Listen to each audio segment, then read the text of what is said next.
I'm Matt, Hi, I'm Desiree. and we're bringing you this week's Rising Tide West Coast Swing Guide. We're back here on the guide with Dimensional December 2024. This is our guide series where we definitely demonstrate that we don't have to dance flat in West Coast Swing just because we dance down a line. In fact, we can do level changes, we can bend that line in that slot, we can even play with the rules of lead and follow. So that's where we're going to focus on this guide. We are going to talk about lead follow rules and exchange and how we can dance a few moves where the follower becomes the bit of the leader or plays that swapping role. So we're going to show you the root pattern, and then we're going to break down this and a couple more advanced patterns. Lead follow starts with an open whip entrance into leader's turns. So first the root pattern, which you've probably seen before. 1, 2, 3, 4, 5, 6, 7, 8, etc.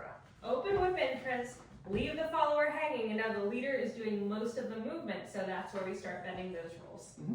We kind of took that and played with it a little bit. I'm going to show you the harder version first and then the step-by-step way to get there.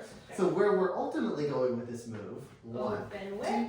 2, 3, 4, 5, 6, 7, 8, 9, 10. Into still the line, still the slot, but obviously a lot more movement with the leader, and the follower ends up tracking the leader to get into this connection. Not 1, not 2, but 3 leader's turns. So the keys to this move, one of them is the same as the version you've probably seen before, where we're stepping back, we're changing hands, and then we're opening.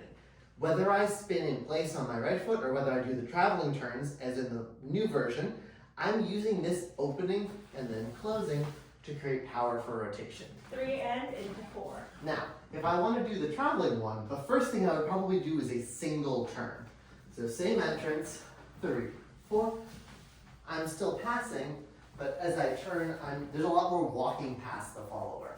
This is really helpful for just getting a feel for leaders moving around the follower and tracking the follower.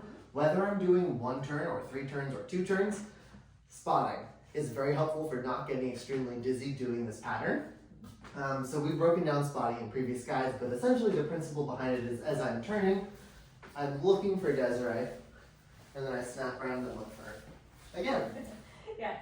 And some tips for our followers. First, we should be really comfortable with this entrance of 1 pivot, then I think of my right hip, left hip to create a way connection with the leader. I point my right foot for count 4 of this whip, and then I'm staying there for 2 beat increments. As the leader spins in place, then I stay there and I wait and I'm anchored here. If my leader is turning around me, then I begin to track my leader in the same way that my leader would track me, and then establish a way connection down line.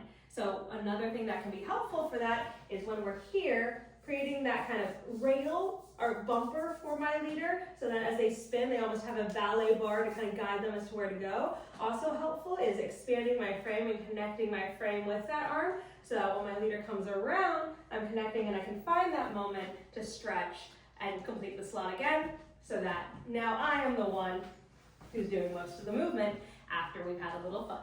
Showing this whole thing one final time. 1, 2, 3, 4, 5, 6, 7, 8, 9, 10. There we are.